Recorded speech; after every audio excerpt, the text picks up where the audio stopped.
Iran और Israel जंग में अगर कोई सबसे ज्यादा कंफ्यूज नजर आ रहा है तो वो सुपर पावर अमेरिका के सदर डोनाल्ड ट्रंप हैं। कभी ईरान को धमकी देते हैं, कभी कहते हैं ईरान से बात करेंगे, कभी इजराइल की तारीफ कर देते हैं। फिर भी दुनिया की निगाहें अमेरिका पर टिकी हुई हैं। रिपोर्ट देखिए, फिर चर्चा की शुरुआत करते हैं। अमेरिकी सदर डोनाल्ड ट्रंप ने जुमे को कहा कि ईरान के साथ बातचीत जारी है, लेकिन उन्होंने ईरान के लिए अपनी स्कीम के बारे में कोई दीगर तफसील नहीं बताई।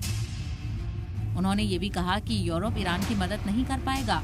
ट्रंप का ये कमेंट यूरोपियन फॉरेन मिनिस्टर्स के पैगाम के बाद आया, जिसमें उन्होंने अपने ईरानी हममनसब के साथ जिनेवा चर्चा में कहा था कि अमेरिका को ईरान के साथ उसके न्यूक्लियर प्रोग्राम के बारे में बातचीत में शामिल होना चाहिए।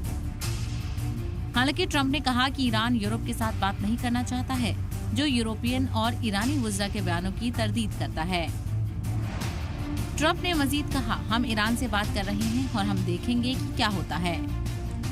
ट्रंप आगे कहते हैं कि ईरान यूरोप से बात नहीं करना चाहता, वो हमसे बात करना चाहते हैं। यूरोप इसमें मदद नहीं कर पाएगा।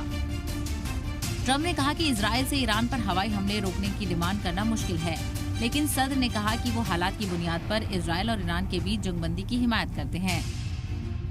जब उनसे उनके 2 हफ्ते के टाइम टेबल के पीछे के थॉट प्रोसेस के बारे में पूछा गया तो ट्रंप ने कहा, ये देखने का वक्त है कि लोग अपनी समझ में आते हैं या नहीं।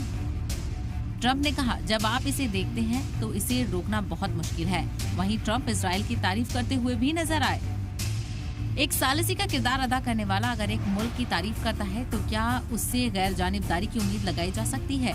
यही हाल ट्रंप का है। वो कंफ्यूजन के शिकार मालूम होते हैं। कभी बोलते हैं कि ईरान से बात होगी, कभी बोलते हैं कि ईरान को 2 हफ्ते का टाइम दे रहे हैं, कभी बोलते हैं कि ईरान बगैर शर्त के सरेंडर कर दे।